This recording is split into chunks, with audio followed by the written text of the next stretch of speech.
Now, I know that you've heard me say many times, or you've read or listened on the tapes, that loving yourself is the most powerful thing we can do. Then everything flows.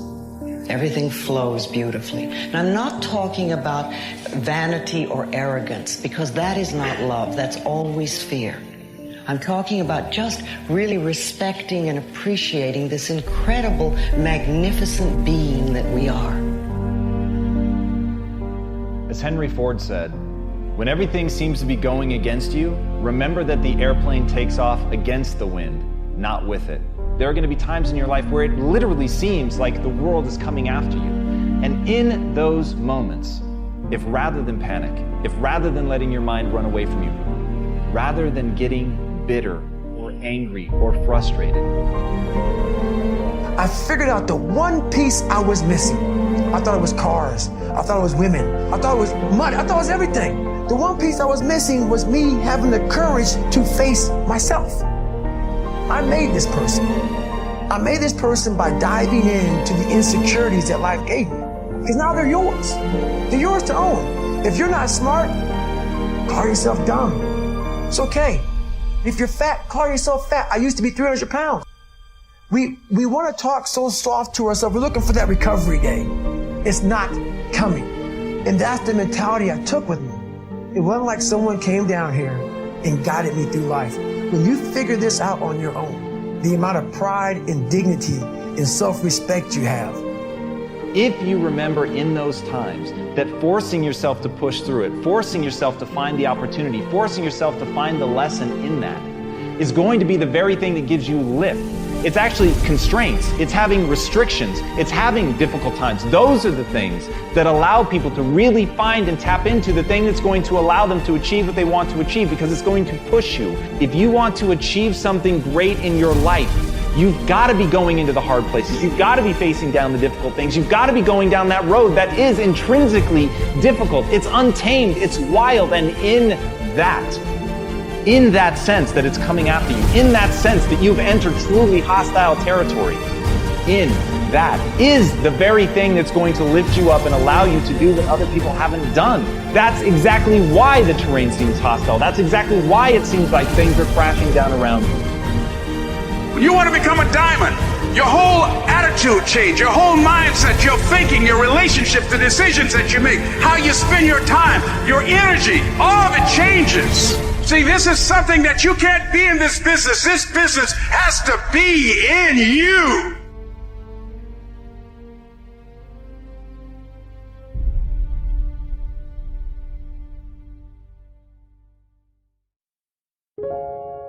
I'm asking you to keep a journal.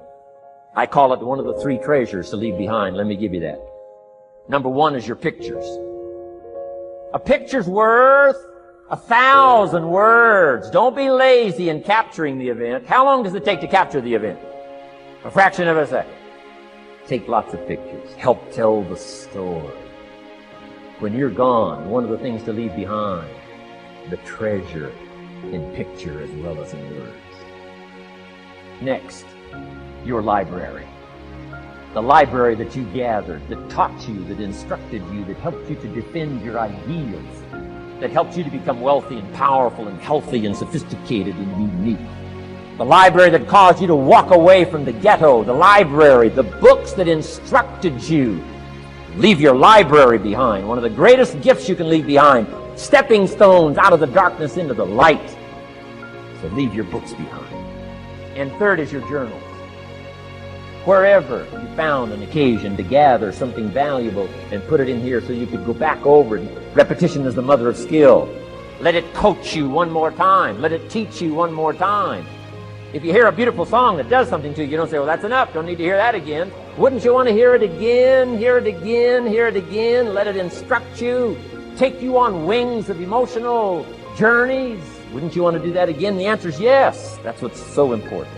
One of the greatest proofs that you're a serious student. Buying a book at a bookstore, that's pretty easy. Here's one that's a little more challenging. Be student enough to take the time to keep the notes and keep the journal. What a treasure to leave behind when you go. I'm asking you to be no less sincere and be no less committed to the advancement of your philosophy, the set of the sail. Start with the refinement of your philosophy. Start with the teaching of your own fabulous mind, where all the answers are. The rest of all the magical answers are within the confines of your own mind. But it takes the books, it takes the videos, personal conversation, dialogue from the movie. Let your heart be stirred by words. Find ways to capture. Isn't this good stuff? I'm telling you, this stuff changed my life.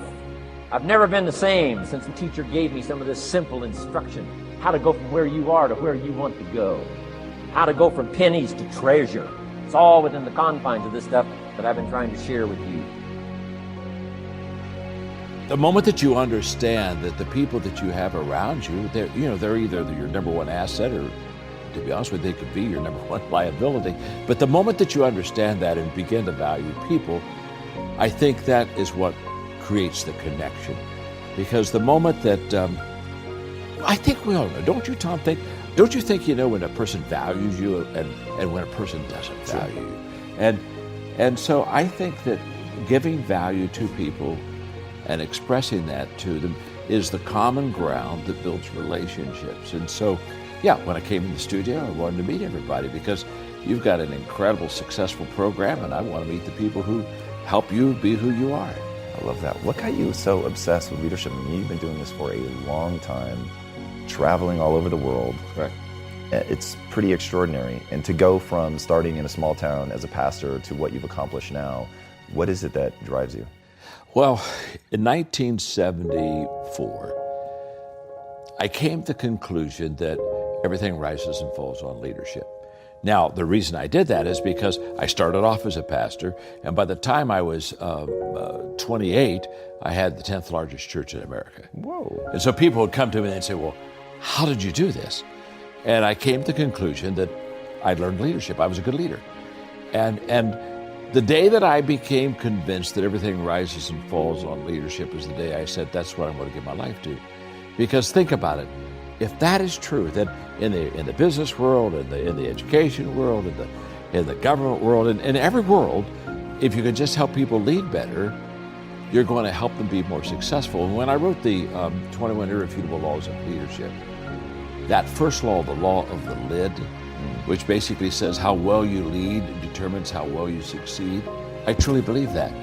And so what better thing can I do than to help people increase their influence, learn how to lead better, so that they can be more successful in whatever area of life they really want to be successful in. You're like a Navy SEAL. You've got the mission plan, now you execute it. Here's the key. The more you do difficult things, the more you'll be brilliant at doing difficult things. You get better at what you practice. All genius has a dark side.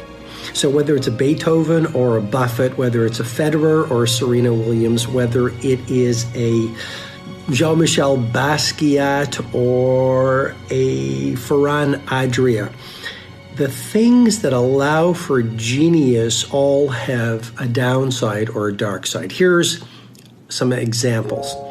Someone who is absolutely brilliant at execution has a dark side to manage of impatience. Someone like Steve Jobs, who is a fanatical perfectionist, could be seen as demanding. Someone who is amazingly creative could self-sabotage with too many ideas. The key is this: honor your gift, manage the downside. When you're in the military, you have this discipline. And beyond the discipline that's imposed on you, you also have a lot that you have to just hold the line yourself. I mean, when you're in the military, sure, you go through boot camp where there's a drill instructor that's yelling and all that, but once you're in the military, you're doing what you have to do. It's self-discipline, that you learn that and you become self-disciplined. And what happens is guys get out and that's gone, and that hurts them. And the other thing that hurts them is they don't know what their mission is anymore. Mm-hmm. And my big thing with people that I've been telling vets now is find what your next mission is. Go find whatever your next mission is. And I don't care what it is, but it has to be something. When people are not going anywhere, when they're failing, when they don't have the drive, it's because they're not accepting responsibility for anything. And so my way of saying that is like, you need a new mission. You need to be responsible for something, and you need to go and move towards some new mission.